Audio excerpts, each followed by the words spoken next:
So as soon as he's up there, he knows that four feet up on that place is the behavior that I'm looking for, and then his reward comes.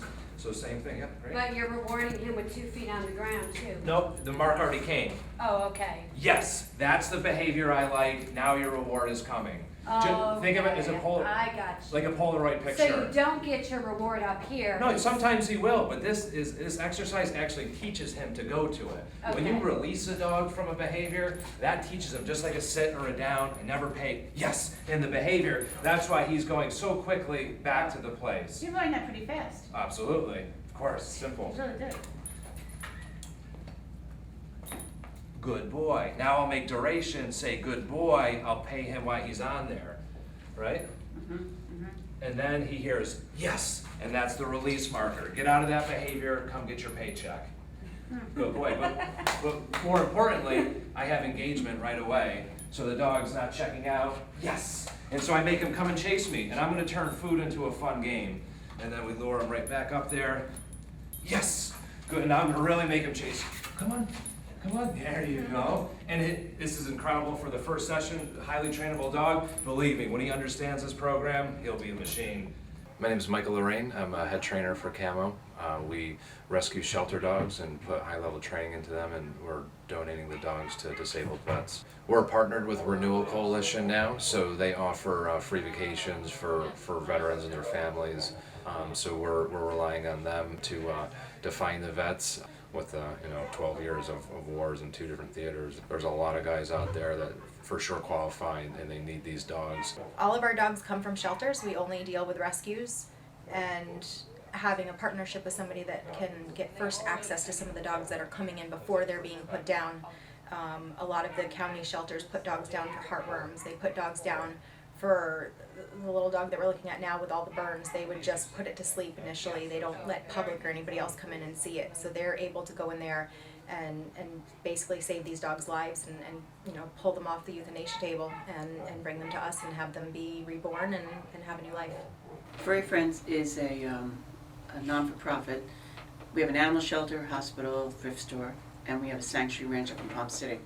So we reached out for Max, was December of 2013, and it takes a couple of months to actually, it's a very costly treatment, but because we have our own in-house medical facility, we were able to take Max and treat him for his heartworm positive. So we took him in December, and in April he had become well, and that's when we reached out to Camo, because we saw Max was very different. He wanted to work, although Max would have been fine going to his family as well, but he was extremely bright. So we chose Max because of his environmental suitability. The dog is rock solid, whether it be slick floors or tight spaces or around a large group of people. No environmental issues whatsoever, and he's one of the best dogs that we've had so far. We're at my training facility in Palm Beach Country Estates. First thing that we taught him was the treadmill retrieve table, very important. The dog loves to be here, he loves to run on it, he loves to be on it. I compete in Schutzen, which is now known as IPO at a high level. It's originally a breed selection for the German Shepherd dog, developed I think about 1902 in Germany. And there's 3 components: tracking, obedience, and protection.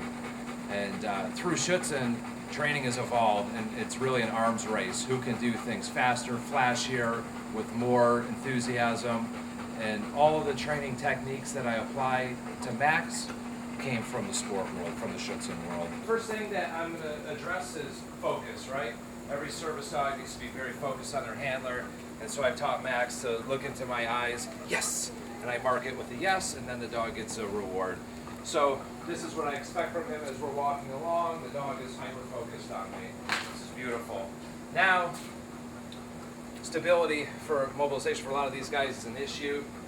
So if the guy went to fall, yes, training Max to really brace a lot of weight and support me.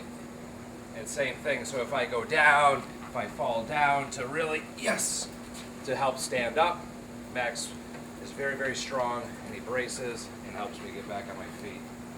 But it can come at any time. I want to show, yes, that need for stability will come anytime.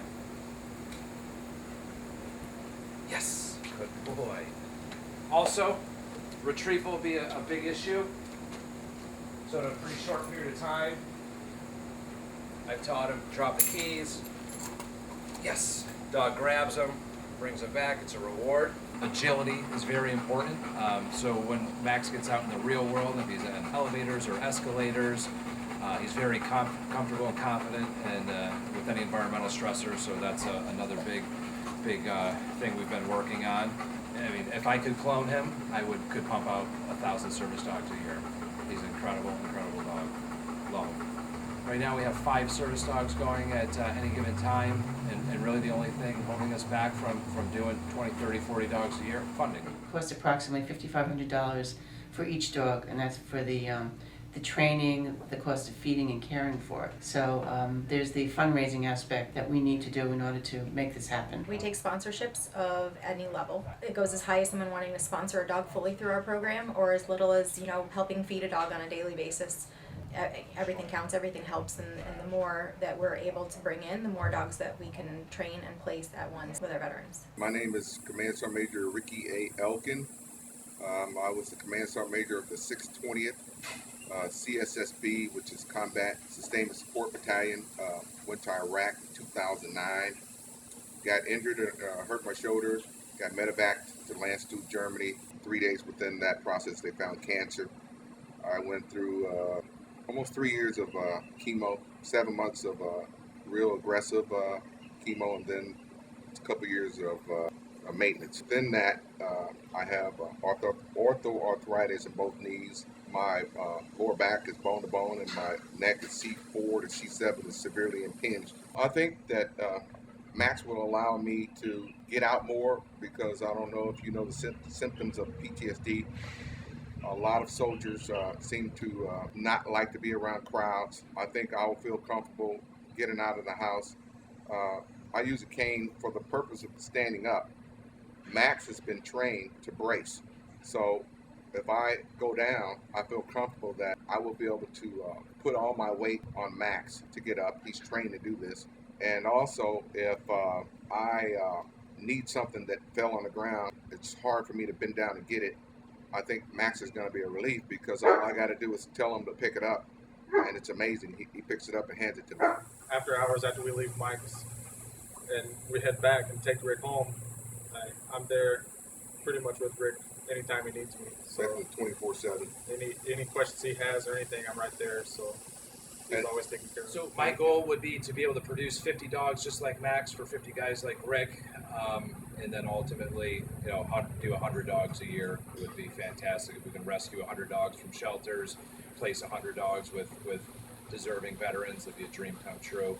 Also, for my organization, become accredited so I can be a school that can accept a GI Bill for veterans to come here, learn how to train dogs under my program, so that we have even more dogs that we're turning out every single year. It just goes to show you that so many animals are being euthanized, and there's just so many other things we could be doing and putting them together with other people that they can provide a companionship for. They're healing. It's a healing process. I mean, I know of these servicemen that can actually put their medicine aside if they have a dog, and that's a hell of an accomplishment, and it's just wonderful. It's life-changing for them. The last dog that we placed was with a gentleman that had not left his house in 3 years. And now he's out in the mall, he's in the grocery store, he's working again. He actually wants to move down here closer to us so he can be a part of the program and help train dogs for other guys. It absolutely changes their lives so much for the better.